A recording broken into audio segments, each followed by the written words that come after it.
छौरी के आज भर मान लेना सैया गे चल झूठ छौरी के आज भर मान लेना सैया गे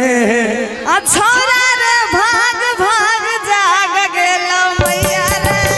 छोरा रे भाग भाग जाग गेलो छौरी के आज भर मान लेना सैया गे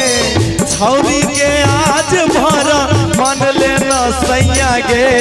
छोरा रे भाग भाग जाग गेलो अरे जियो छोरा रे भाग भाग जाग गेलो मैया रे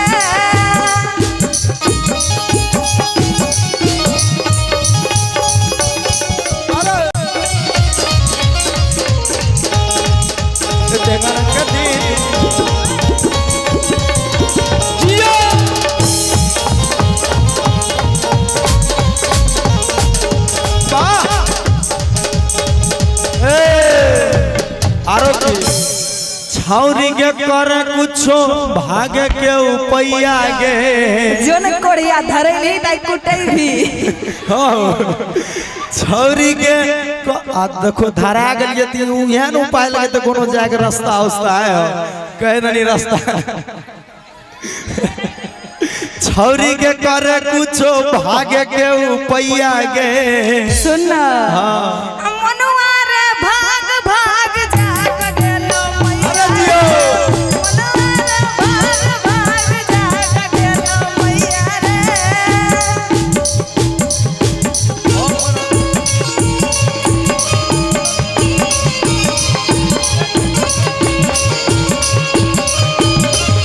अरे वाह चुप चुप चुप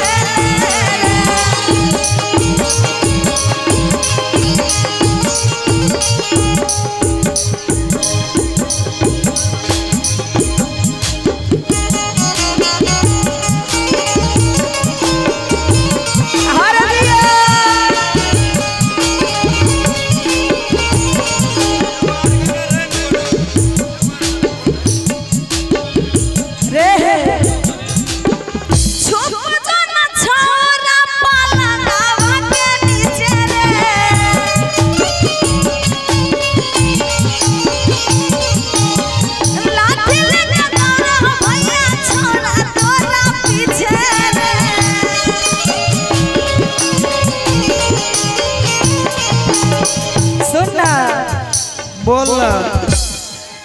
कि लागै छवाई तो हम हो जइतो कुटैया रे अच्छा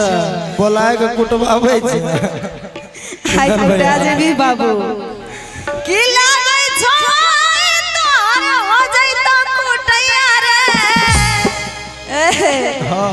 अच्छा रे भाग भाग जाग गेलो मैया रे छोरा रे भाग भाग जाग गेलो मैया रे छौरी के आज भर मान लेना सैया गे छौरी के आज भर